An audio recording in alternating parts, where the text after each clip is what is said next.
धान्यामध्ये सोंडे किंवा कीड लागण्याचं प्रमाण दिसून येते। आणि हे वाढवल्यानंतरही त्यात आपल्याला काय होते की ते मरण पावत नाही, पुन्हा त्यामध्ये ते राहतातच। याच्यासाठी आपण कोणते कोणते उपाय करतो घरगुती माहिती आहे? आपण चर्चा करणार आहे, भाषण नाही देणार आहे तुम्हाला। कुठले कुठले घरगुती उपाय करतो धान्य वाढवत असताना?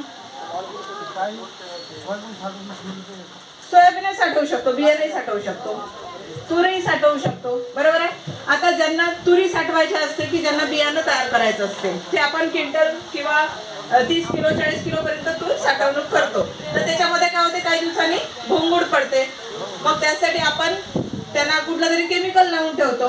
एक ठीक आहे, बियाण्यासाठी आपण केमिकल लावून ठेवलं त्याचा काही आपल्यावर दुष्परिणाम होणार नाही, पण जे धान्य आपण आपल्या खाण्यासाठी वापरतो किंवा त्याचा आपल्या खाद्यामध्ये उपयोग होतो अशा धान्यांना जर आपण कुठलं केमिकल लावून ठेवलं तर ते धुतलं जाणार नाही। मग ते केमिकल कुठे जाणार? आपल्या पोटामध्ये, आपल्या शरीरामध्ये। त्याचा आपल्या शरीरावर काय होणार? विपरीत परिणाम दिसून येणार। जसं आता तांदूळ जर साठवायचे म्हटलं तर त्याला आपण काय लावतो? बोरिक पावडर लावतो, बरोबर आहे है ना। साखर साठवायची म्हटलं तर त्याच्यात आपण लवंगा ठेवतो है ना। त्यानंतर डाळीला आपण बोरिक पावडर लावतो। पण गहू मोठ्या प्रमाणात साठवायचे असेल तर त्यामध्ये काय करतो आपण? घरगुती लेवलला कडुलिंबाचा पाला, पारंपरिक पद्धतीने साठवायचं म्हटलं तर कडुलिंबाचा पाला। आता कोणी लसण, कोणी मिरच्या, हे असे वेगवेगळे त्याच्यामध्ये आपण हे देत असतो, उपाय करत असतो, पण त्यातूनही आपल्या धान्याची साठवणूक होत नाही। मग त्यामध्ये काय होते की पुन्हा आपल्याला सोंडे आढळून येते। पण हे सोंडे पडल्यानंतर किती दिवसांमध्ये त्याचं पावडर होते आपल्याला कळतच नाही। आज जर आपण 4 पोते 6 पोते जर आपण गहू साठवून ठेवत असेल तर त्याच्यामध्ये काय होते, अचानक पावसाळा झाला की सोंडे दिसायला सुरुवात होते। पण ते सोंडे येतात कुठून हा मोठा प्रश्न आहे। आपल्या घरात एकही सोंडा नसताना हा सोंडा आपल्याला तिथे दिसतो है ना। घर तर स्वच्छ असते, सगळं स्वच्छ असते, तर आपण जेव्हा धान्य शेतातून आपल्या घरी आणतो तेव्हा त्याची काय होते? वाहतूक होते। म्हणजे ट्रॅक्टर आहे, बंडी आहे किंवा आपली जी पोती आहे। आता हे जे पोतं दिसते अशा पोत्यांमध्ये तुम्ही धान्य साठवता, साखरचं म्हणा किंवा युरियाचं, सल्फेटचं है ना, अशा पोत्यांमध्ये आपण धान्य साठवतो। या पोत्याचा जो खालचा भाग आहे ज्याच्यामध्ये आपण आतमध्ये काय टाकतो? धान्य टाकतो, पण खालचा जो भाग आहे हा कुठे चिकटलेला असतो? जमिनीला। मग जमिनीमधले जे सूक्ष्मजीव आहे हे काय होते, या पोत्याला लागून तुमच्या घरामध्ये प्रवेश करतात। पण जेव्हा तापमान खूप जास्त आहे तिथं त्या सजीवाची वाढ होत नाही। पण जेव्हा हिवाळा आणि पावसाळा याच्या दरम्यान जे दमट वातावरण तयार होते, या दमट वातावरणामध्ये हे सूक्ष्मजीव जगतात। म्हणजे काय होते, त्यांची वाढ होते आणि नंतर आपल्याला गव्हामध्ये सोंडे आढळून येतात। तर आपण याला कितीही ऊन दिला तरी ते सोंडे मरत नाही। आणि याला कुठलं जर केमिकल, आता वेगवेगळ्या प्रकारच्या गोळ्या असतात, नाव माहिती गोळ्यांचं ते? हा, त्या गोळ्या मिळतात, त्या गोळ्या आपण त्यात टाकतो। जर ती एखादी गोळी धान्यामध्ये गेली तर ती सरळ कुठे जाते? आपल्या पोटामध्ये जाते, म्हणजे आपल्याला सल्फर।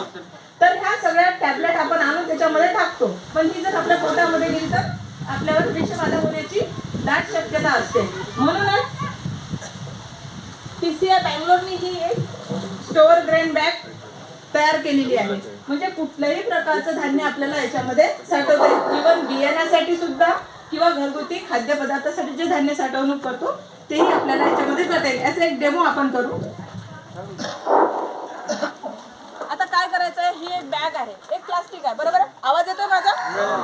हे प्लास्टिक आहे, हे प्लास्टिक आहे, पण हे नॉर्मल प्लास्टिक नाही आहे जे आपल्याकडे अवेलेबल असते। तुम्ही जर म्हटलं आपल्या घरचं प्लास्टिक तर तुम्ही उपाय करून पाहू शकता, प्रयोग करून पाहू शकता की जे आपलं साधं प्लास्टिक आहे त्याच्यामध्ये गहू बांधून ठेवायचे, किती दिवसात कीड पडते आणि याच्यामध्ये किती दिवसात कीड पडते हे सुद्धा तुमच्या लक्षात येईल। जरी ते प्लास्टिक आहे त्याच्यामध्ये जर आपण धान्य साठवून ठेवलं तर 2 ते 3 महिन्यानंतर त्याच्यामध्ये सोंडे पडलेले दिसतात। बरेचदा आपण दुकानदाराला सॅम्पल देण्यासाठी प्लास्टिकमध्ये गहू साठवून ठेवतो आहे ना, तो गहू तसाच राहतो कधी कधी सॅम्पलसाठी नेलेला, आणि काही दिवसांनी दिसतं की ते खराब झालेला असतं है ना। तर आता आपल्याला काय करायचं आहे, ही जी बॅग आहे ही लायनर म्हणून वापरायची आहे याला, कारण ही प्लास्टिक बॅग आहे त्याच्यामुळे याच्यामध्ये 50 किलो धान्य आपण आरामात साठवू शकतो।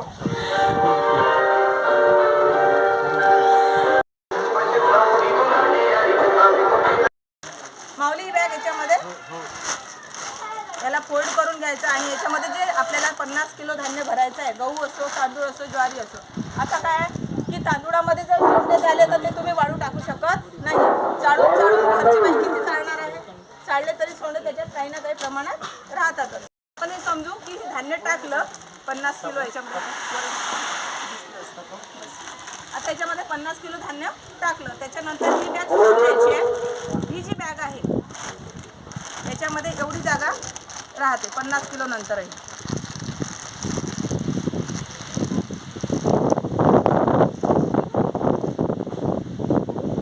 याला काय करायचं आहे, 50 किलो धान्य दिल्यानंतर एवढी जागा शिल्लक राहते. याला आपण जशी साधी बॅग आपली बांधतो तशा प्रकारे त्याला पीळ द्यायची. याला हे 2 टॅग दिलेले असतात. पहिला टॅग जो आहे तो इथे पॅक करायचा आहे आपल्याला. हा टॅग आपल्याला उघडता येते, तोडायची गरज नाही. आम्हाला बॅग मिळेल का?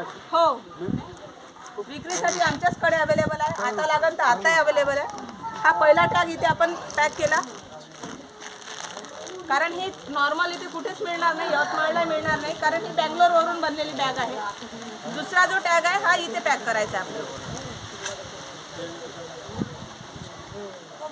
ठीक आहे. हे पॅक झालं की तुमच्या याच्यामध्ये गहू वर्ष, 2 वर्ष, 3 वर्ष जसा ठेवायचा आहे, जितके दिवस ठेवायचा आहे हा ठेवू शकता. हे पोतं जसं तुम्हाला साधं बांधून घ्यायचं असते हे अशा प्रकारे आपण बांधून घ्यायचं. झालं पॅकिंग याचं, काहीच करायचं नाही आहे. त्याच्यानंतर उघडायचं म्हटलं तर याला एक छोटी इथे क्लिप आहे, दिसते इथे बारीक क्लिप आहे. ही क्लिप दाबल्यानंतर हा टॅग ॲटोमॅटिक उघडला जातो. तसं हा उघडला जाणार नाही, नाहीतर मग तुम्ही तोडाल. पण तोडला तर दुसरा टॅग तुम्हाला मिळणार नाही. एका बॅगला 2 टॅग येतात. हा दुसरा टॅग उघडायचा असला तर आपल्याला हे क्लिप दाबायची आहे आणि हा टॅग काढायचा आहे. क्लिप दाबायची आणि मागे लोटायची.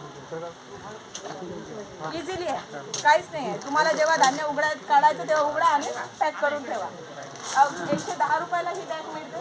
आमच्या कृषी विज्ञान केंद्रामध्ये याचं सेल काउंटर आहे. सेल काउंटरला ही विक्रीला आहे. इथे कुठेच मिळणार नाही, कारण ती बँगलोरवरून बोलवलं जातं. आणि धान्य तुमचं सेफ राहते, सेफ राहते अजिबात. म्हणजे गाळण्याची, एकदा गाळून वाढवून ठेवलं त्याच्यामध्ये वर्ष, 2 वर्ष तुम्हाला गाळायची आणि याची. धन्यवाद.